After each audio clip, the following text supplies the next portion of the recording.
बिछड़ के को पल तोहसे जियल नइखे गवारा हो। कह कैसे उमर भरला सनम करब गुजारा हो। रोता दिल बेचारा हो। होई प्यार न दोबारा हो। होई प्यार न दोबारा हो। होई प्यार न दोबारा हो। होई प्यार न दोबारा हो।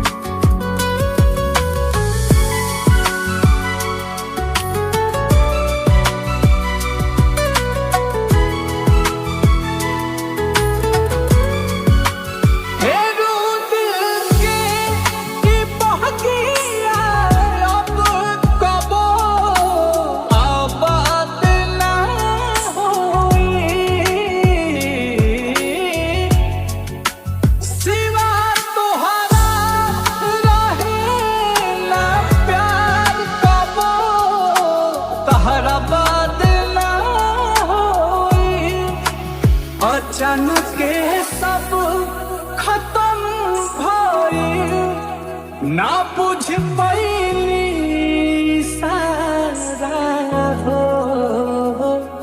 होई प्यार न दोबारा हो।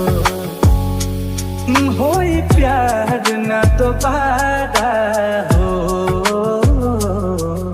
होई प्यार न दोबारा हो।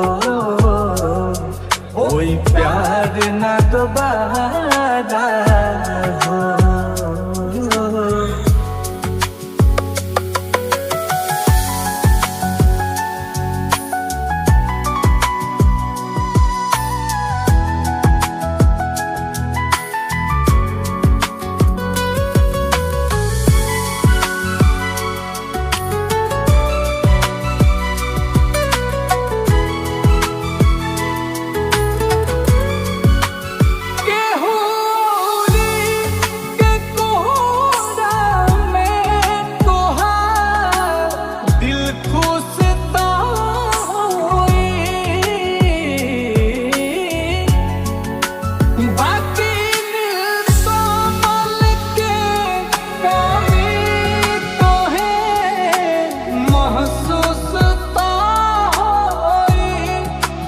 नजर के सामने आंसू के ना पैबू नजारा हो।